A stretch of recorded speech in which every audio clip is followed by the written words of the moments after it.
Welcome to While We Were Distracted, the podcast where we explore topics that often get overshadowed in the rush of daily life.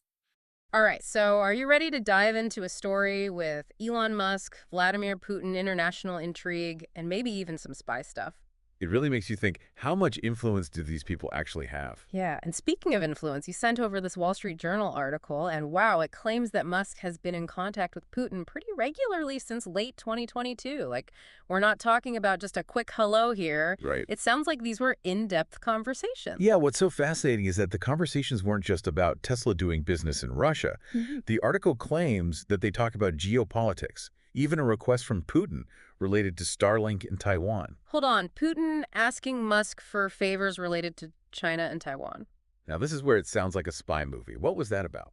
So to understand this, we have to look at the bigger picture. Taiwan and China. You see, China claims that they own Taiwan and tensions are getting worse, and Starlink and its satellite internet could be a big deal there. So where does Putin fit in? Why would he care about Starlink in Taiwan? Well, the article says that Putin asked Musk to not turn on Starlink in Taiwan as a favor to the Chinese leader Xi Jinping. Wow. He was basically asking Musk to withhold technology that could benefit Taiwan and change the balance of power. That's a bold move from Putin. So did Musk agree?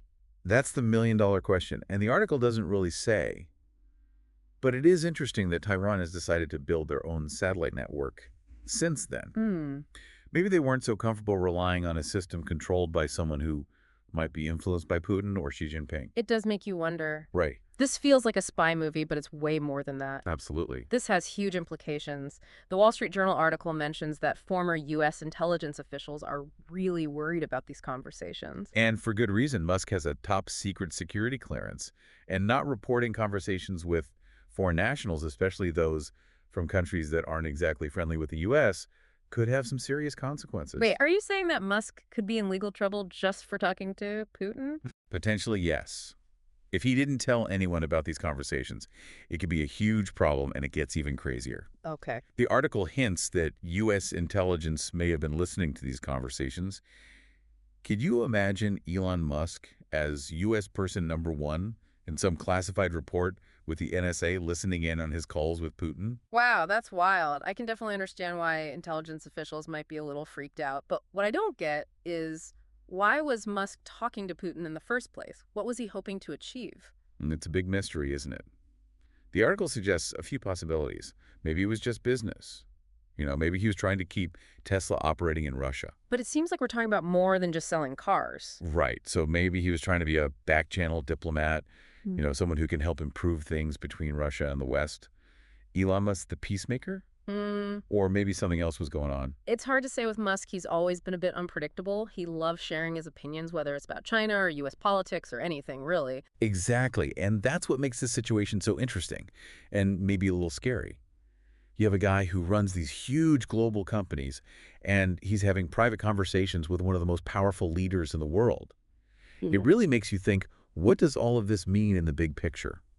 Yeah, it really makes you think about it. We're used to countries, being the big players on the world stage, but now we have these people like Musk who are almost acting like their own country. That's a really good point. And this whole thing with Musk and Putin just shows this new reality, doesn't it?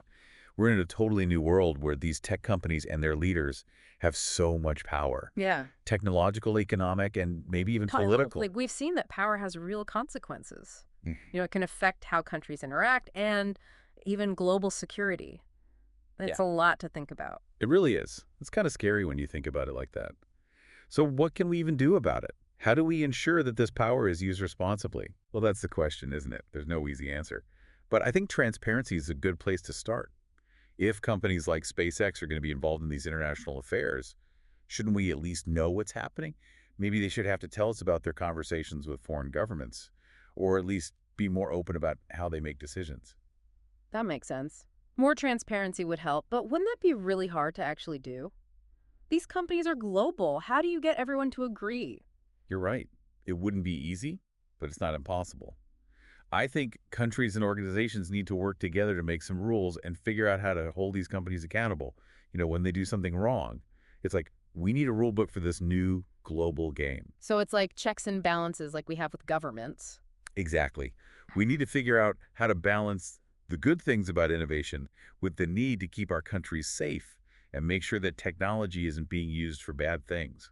It's a tough balance. For sure. But how do we even start to address these issues when we have people like Elon Musk who seem to do whatever they want?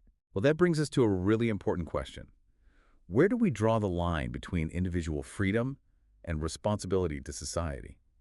It's a question that's becoming more and more important as technology keeps advancing and people like Musk gain more and more influence. It's like we're at a crossroads. We have all this amazing technology, but it comes with all these new challenges and questions that we haven't really dealt with before. And that's why it's so important to talk about these things. We need to understand what's happening and figure out how to handle it responsibly. Okay, so we've talked about the power of these big tech companies, the risks and the need for more transparency and rules.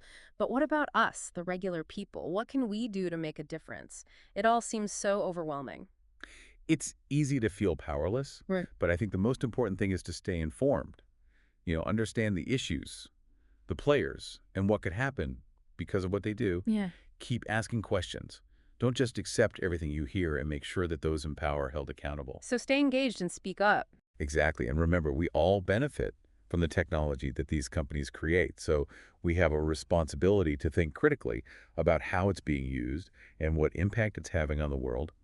It's about being smart about what we use and supporting policies that promote responsible innovation. So it's not just about what governments and companies do, but also about the choices we make every day. Absolutely. We all have a role to play in shaping the future. It's easy to get lost in all the headlines and the big names, but you're right, it really does come down to us. Yeah. It's our responsibility to be informed. Exactly. And even though our individual choices might seem small, they can really add up. It's like every time you buy something or use a service, you're kind of voting for the kind of world you want. That's a really interesting way to think about it. So when we talk about ethical technology and responsible innovation, Yeah. we're not just talking about some vague idea, it's about the choices that we make every day. Exactly. And those choices can have a ripple effect. Mm-hmm. If we demand more transparency from these companies, it can actually change the whole industry. So what's the bottom line for our listener? What can they do to make their voice heard?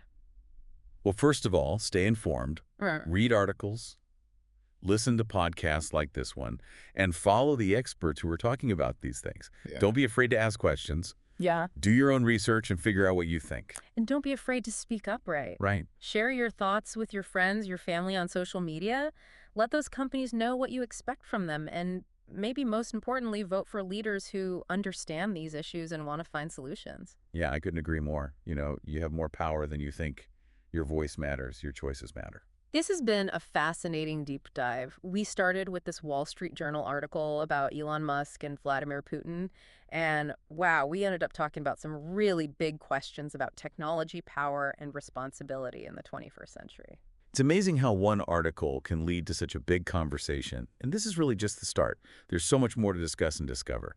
Well, we'll definitely be keeping an eye on all of this. But for now, we'll leave our listener with this thought as we enter this new era of technology. Think about what role you want to play. How can you use your voice and your choices to help create a future where technology is used ethically and responsibly? It's a question worth thinking about. Thanks for joining us on this deep dive. Until next time, keep exploring and stay curious. Don't forget to like and subscribe for the next episode on While We Were Distracted.